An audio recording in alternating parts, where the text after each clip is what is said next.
최근 정말 많은 관심을 받고 있는 금값 상승에 대해서 이야기해 보도록 하겠습니다. 뉴스에서 뭐 금값이 역대 최고치를 기록했다라는 이야기 정말 많이 들어보셨죠. 그런데 금값이 이렇게까지 오르는 이유가 무엇일까? 그리고 앞으로도 계속 오를까? 궁금한 사항입니다.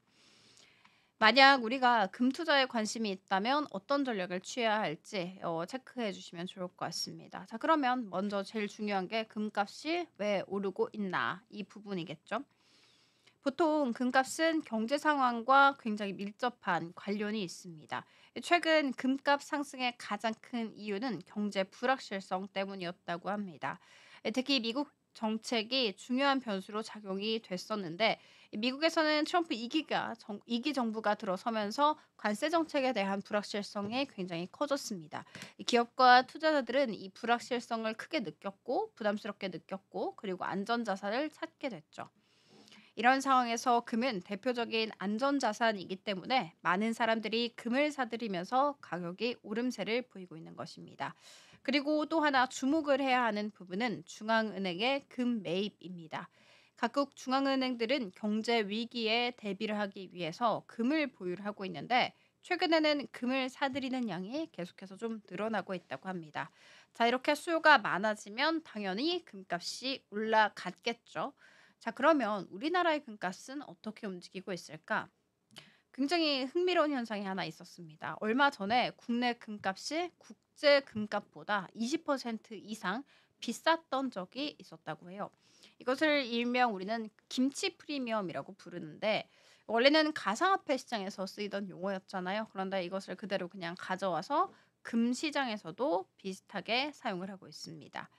자, 그러면 왜 김치 프리미엄이 붙었을까? 이유는 굉장히 간단합니다. 정체적인 불안, 그리고 금수요 증가, 이렇게 두 가지가 꼽혔어요. 국내에서는 비상계엄 사태가 벌어지고 나서 정치적 불확실성이 굉장히 커졌고, 사람들이 불안을 느껴서 더욱더 금을 찾게 됐습니다.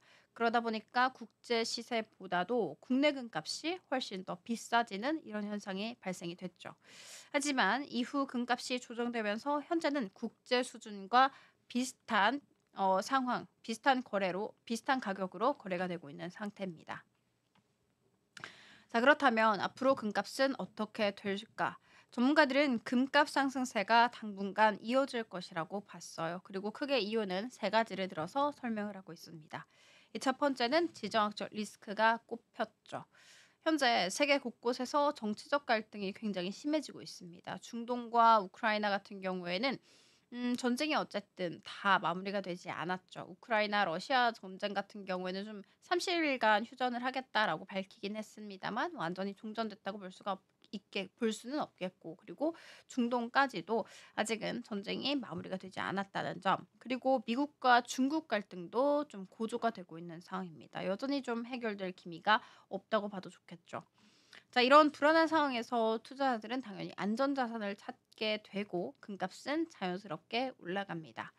자, 그리고 두 번째 이유는 금리와 달러의 관계입니다. 금리는 돈을 빌릴 때 되는 이자율을 의미를 하죠.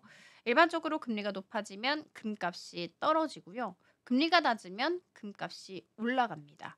현재 미국 금리가 높은 수준이긴 합니다만, 향후 경기 둔화로 인해서 금리 인하 가능성이 좀 커지고 있습니다. 만약 금리가 내려가면 금값이 더 오를 가능성이 크겠죠.